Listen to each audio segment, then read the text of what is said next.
Jeg gjorde det.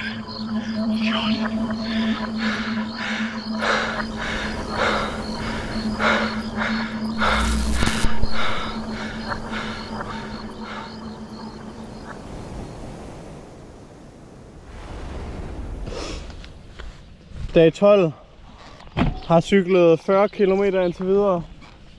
Nogle refleksioner. Hvad? Så er dag 12.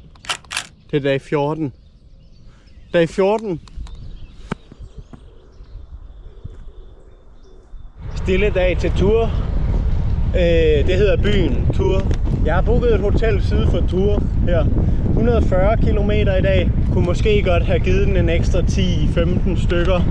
Men del af hele den her udfordring er jo også det mentale i at planlægge. Okay, hvordan kan jeg bedst rejse i forhold til overnatninger også. Det er faktisk den samme hotelkæde, jeg sov på i nat, altså dagen til i nat. Fast Hotels. Grønt. Så får vi lige en tur i Tours. Hotellet er helt bane til det i går, fordi det er samme kæde. Men forskellen er, i dag der skal jeg ikke op på 3. etage, jeg skal bare være helt hernede i bunden. Jeg holder en pause nu, og jeg tror jeg har kørt 73 km. Jeg kan have en lang dag, fordi vejret er pisse godt. Jeg har det dejligt. Jeg er ikke så træt.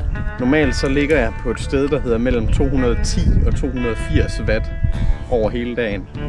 Lige nu ligger jeg på 350 watt, og det har jeg gjort de sidste 3 timer. Jeg kører 125 indtil videre.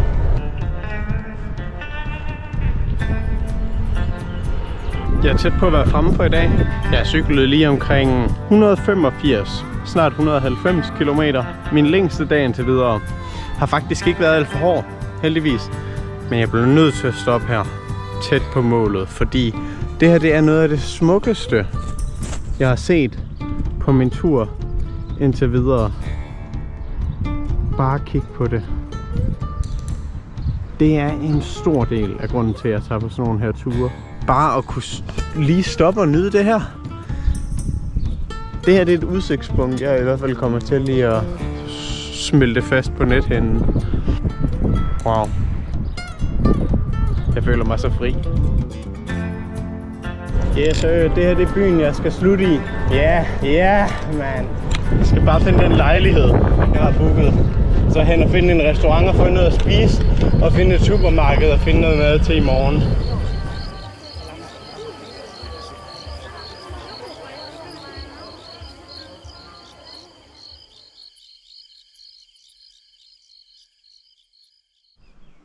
...72 km indtil videre.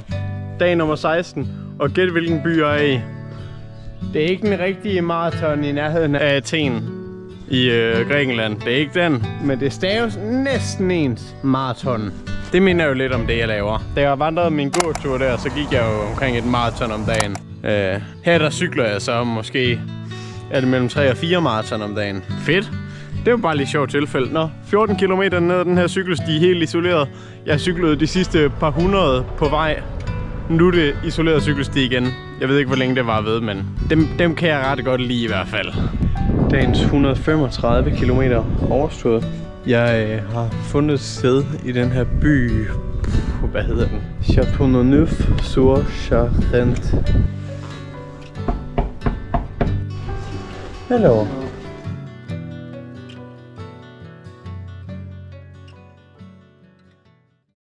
Det er begyndt at tabe mig en del. Der er ikke så meget at tage på, men jeg kan ikke rigtig. Og det var der altså inden turen. Det er ikke nødvendigvis en dårlig ting. Det er da fedt, når jeg kommer hjem, at så har jeg lige smidt lidt. En masse grej bag mig, og jeg skal have smidt det i de retmæssige tasker. Ned til cyklen, pakke cyklen, hen og handle, fordi jeg kunne ikke handle i går, alt havde lukket. Og så i gang med dagen. Der er faktisk morgenmad inkluderet på det her sted, jeg er, men jeg ved sgu ikke, om jeg tager det.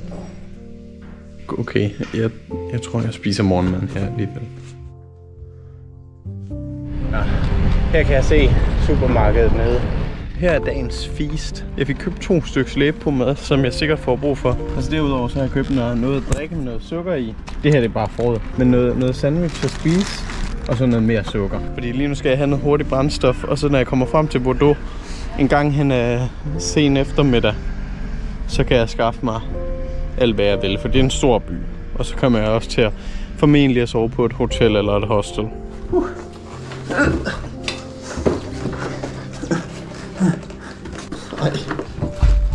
Ja. Yes. Jeg kommer ind med cyklen. I dag der kører jeg igennem en naturpark. Kæmpe naturpark her i det franske, og der er lige lidt overskyet lige nu, men ellers så er det super duper vejr. Jeg så et dødt vildsvin blandt andet, som jeg ikke filmede. Men det lå bare midt på vejen, sådan et dødt vildsvin. Hvad sker der for det? Jeg har sgu egentlig ikke så meget tilbage at spise. Jeg tror jeg har 2 Lion bars, eller sådan noget, 2 af de der Lion chokoladebarer. Jeg har 25 kilometer, 5-26 kilometer til byen, jeg skal sove i. Og så finder jeg også min overnatning nu. Jeg tænkte bare, at jeg kommer skide tidligt frem. Jeg kommer jo tidligere frem, end jeg vil. Gør det være, at jeg skal køre en by til? Det er sådan, at jeg lige må sætte mig her og finde ud af. Og nu kommer solen frem. Hold da op. Nu er det alt for varmt med den her. En meget, meget forhastet beslutning ved bænken sidst. Så besluttede jeg mig for at cykle til en by, der i stedet for ligger 30 kilometer længere hen. Jeg troede, jeg havde et par Lion bars i tasken. Jeg havde ingenting. Jeg har intet. Men jeg fandt den her lille bitte kiosk, så jeg bare holdt her og skyndte mig ind og købte en pose slik og en is. Fordi jeg er helt der, hvor det sidrer. Jeg skulle bare have hvad som helst.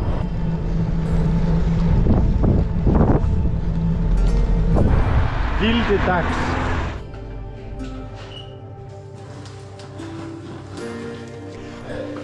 Så har jeg fået det her enpersonsværelse, hvor jeg har lige en lille indgang her. Der er min etpersons seng. Jeg har faktisk også fået en lille terrasse her. Og så har jeg fået et badeværelse, der er meget større, end man lige tror. Dagens primære spørgsmål er, går jeg i seng i Frankrig eller i Spanien? Fordi det er lige akkurat sådan, at jeg måske kan nå til Spanien. Men tænker jeg når til Pyrenæerne i dag, som er den her bjergkæde mellem Spanien og Frankrig. Jeg skal cykle 100 km eller sådan noget hen til Pyrenæerne. Lige der, når jeg er cyklet 100 km, bare 900 meter høj bakke, så skal jeg bare cykle 900 meter opad. Det lyder satme hårdt. Men jeg vil kæmpe for at kunne være i Spanien i dag. Vi er i gang med Mission Spanien.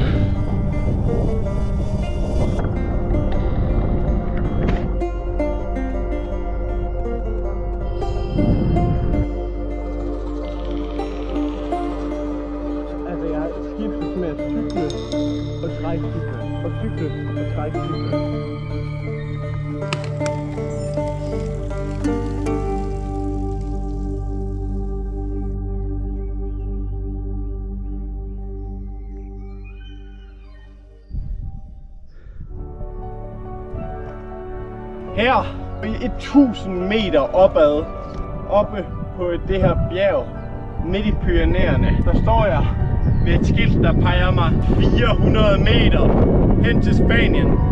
Det er skiltet foran mig. Det er det her skilt her, der markerer grænsen.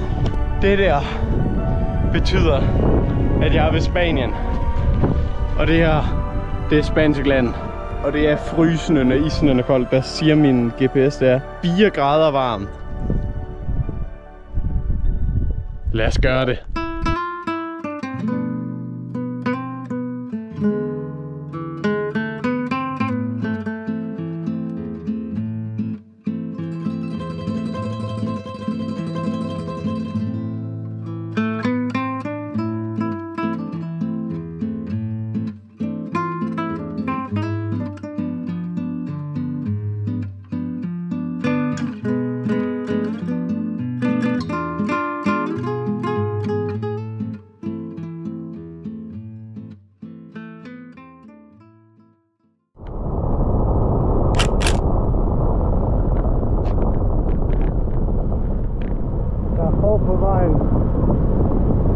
Ikke bare på vejen, men i vejen. Men jeg tror lige når at rykke sig. Nej, hvor morsomt.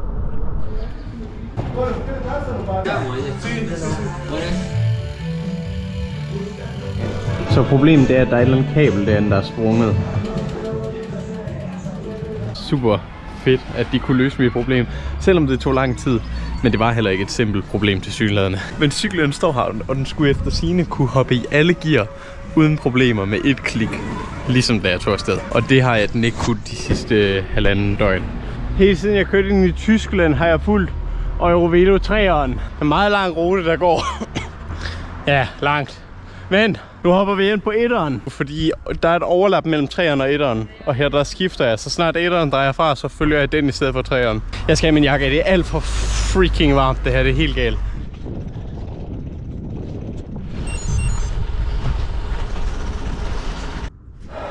Jeg overvejer indimellem, hvor vildt det er, at hver gang der er et problem, at så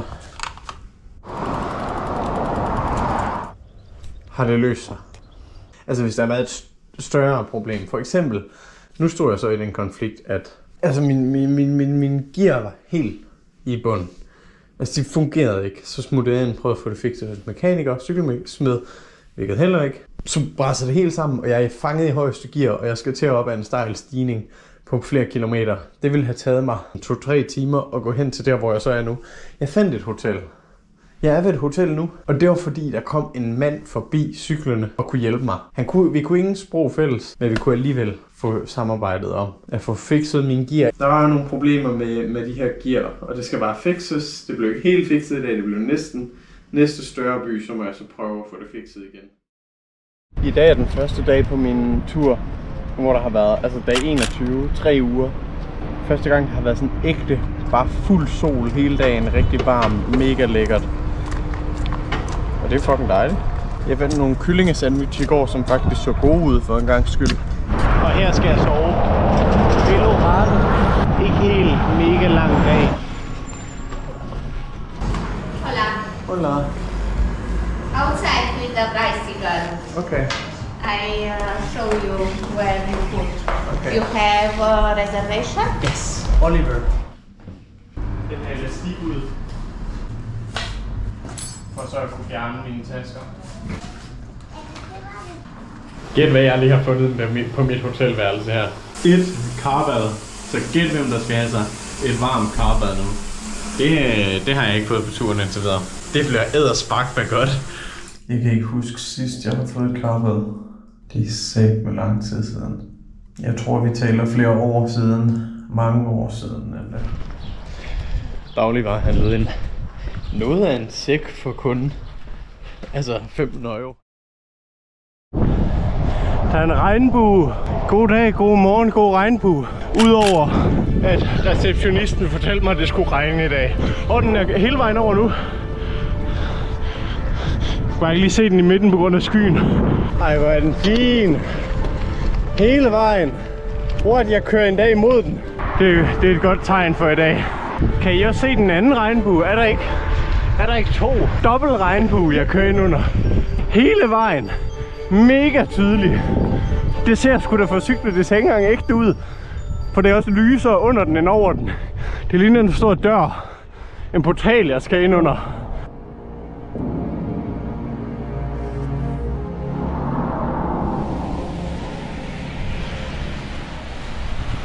Det ryster helt sindssygt. Spol 2 timer frem. Alting er bedre. Jeg har fået varmet mig selv, mit tøj. Jeg smuttede ind på en restaurant. Okay, glem det der. Jeg viste af. Det havler for sygt, og det går mega ondt. Jeg kan ikke engang holde ved træen eller noget for. Jeg cykler bare. Og nu bemærker jeg, at mit baghjul er punkteret.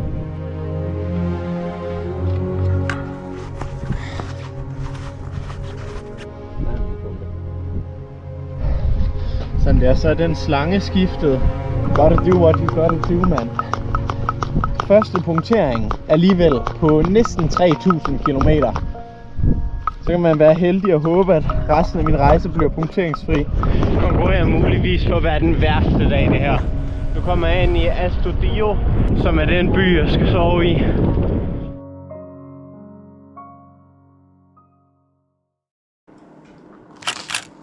Jeg har sovet hos nogle private.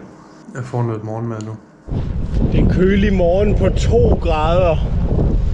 Der var frost på bilerne, da jeg skulle afsted. Nu læser min temperaturmåler 1 grad varm. Jeg prøvede lige at drikke noget af det vand, der har hængt på min cykel udenfor hele natten. Det er koldt.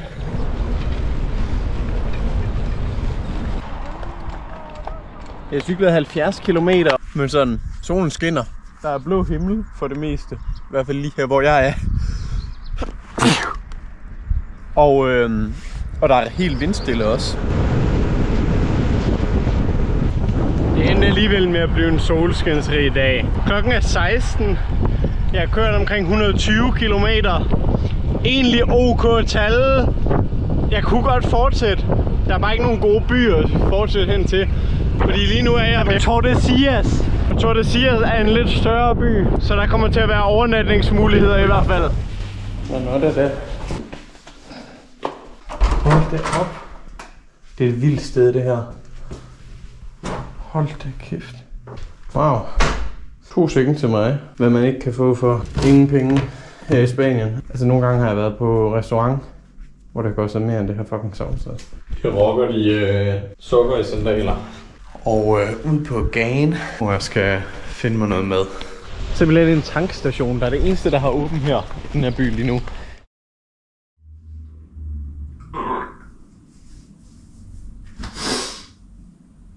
Fuck, jeg kan ikke det her mere.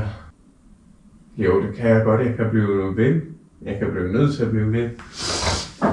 Jeg har kørt freaking 23, snart 24 dage uden en eneste rigtig hviledag. Hvad hvis der har været i gang en måned uden pause?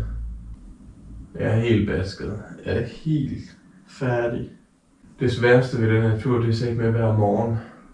Bare komme ud og i gang. Så vil jeg meget hellere bare blive i sengen. Fuck! Men... hvorfor skal det være så besværligt? Der er en, der lige prøvede at tage et flyvehop der, og airbaggen er svunget derinde. I forgårs der punkterede mit baghjul, hvilket var imponerende. Jeg nåede helt til Spanien, før det skete. Nu forhjulet punkteret, så jeg skal også lige have skiftet det. Det er rigtig hurtigt, rigtig simpelt. Men det skulle jo næsten forventes, at hvert af hjulene lige skulle nå at få en punktering. Det er fair nok. Check. Godt som nyt på ingen tid. Op på hesten igen, videre hen. Jeg tror, jeg smider jakken nu, fordi det er alt for varmt. Alt for varmt. Hvad siger temperaturen her? 31 grader, siger min GPS. What? Det er gået virkelig godt i dag. Klokken er kun 4:15, så jeg regner med at være derhenne omkring 17, lidt over 17. Så det er en fornuftig dag, og den bliver nok 140 km. Jeg er sådan virkelig ovenpå lige nu. Jeg er så glad. Los Santos hedder den. Det mest arketypisk spanske navn for nogen by. Los Santos. Ahí sí. Mi teléfono, tu casa. Sí. Sí. Exacto. Cuando llegues, cuando arribes. Sí, una hora. Okay, sí. Sí. Jeg havde lige den mest besværlige telefonsamtale. Udelukkende på spansk. Han talte ingen engelsk. Jeg talte ingen spansk. Og så går jeg ind på Google og oversætter, mens han ringer. Fordi det er det sted, jeg har booket. Jeg har booket et hus.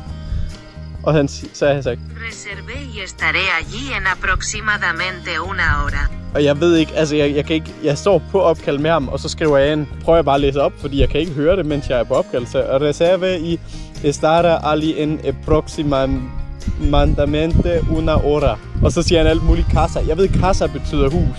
På grund af mi casa es tu casa, eller hvad det, den der sang. Jeg gik helt i panik. Jeg så bare, der var et spansk nummer, der ringede til mig, mens jeg cyklede. Så shit, jeg har nogle gange brug for et reality check. Jeg cykler i Spanien. Udsigt til bjerge. Solskin. 40 km i timen. Elsker livet lige nu. Jeg glemmer det nogle gange, hvor velsignet jeg bare er i den her situation.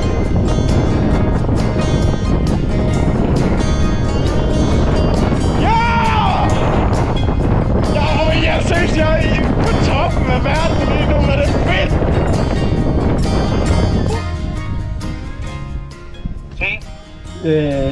Hola, mi Oliver Casa. Booking. Vamos a ver. Agustín.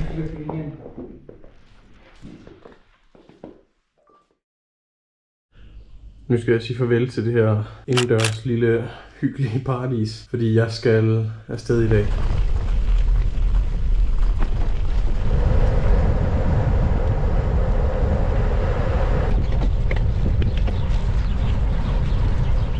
Nogle gange glemmer jeg helt, hvor stor naturen er, og hvor længe den har været her. Hvor meget større end mig alt det her det er. Og bare alle fuglelydene.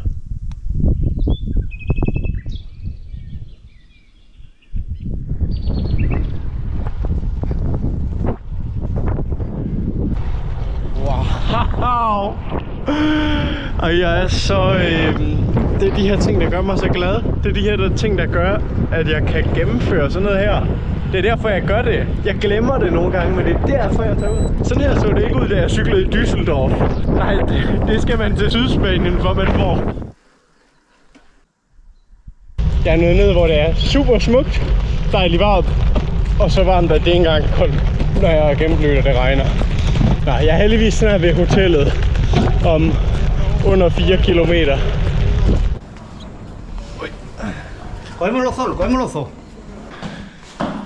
Her midt i den smukke natur i en lille by med restaurant og bar og alt muligt. Og her får I lov at se. Wow, Oliver, hvor har du forkælet dig selv, var? Ja, og chokolade også. Se, her er en lille seng. Og så kan man slappe af og kigge op på 50-tommeren deroppe. Og så har jeg verdens mest aflange badeværelsesdør. Og de her skyblå vægge, ligesom min cykel. Og jeg matcher, jeg blender ind med væggen. Jeg er lige her. What? Nej, jeg blender faktisk ind. Kan I se, den her del af væggen passer med armet, og resten passer med den anden del af væggen. Så sådan, jeg kan se, det går lige op med hjørnet. Ej, jeg er helt ved at blive skør. Nu hvor jeg har holdt dig helt til slutningen af afsnit 3, så vil jeg gerne lige tage et øjeblik til at takke Børkop Cykler for at partnere mig op sammen med Garmin. Jeg har selv brugt deres ure siden 2019 og bruger dem stadigvæk. Også ved siden af det her samarbejde, fordi de er simpelthen så gode, og Garmin de viste mig, hvor mange andre produkter de også har. De havde de her wattpedaler, som kan vise mig, hvor hårdt jeg trykker. De havde et skidesmart radarsystem, som kunne måle, hvor langt der var tilbage til bilerne bag ved mig, mens jeg kørte igennem Marokko, så jeg var sikker på vejene. Men ikke mindst den her GPS, den her Garmin Edge 1040 Solar. Altså den havde simpelthen solceller og opladt sig selv, mens jeg brugte den. Helt genialt udstyr. Mega veludført. Det bedste, altså det var den bedste GPS, jeg kunne have fået. Den har reddet mig mange gange på turen. Så igen, tusind tak til både Børkop Cykler og Garmin.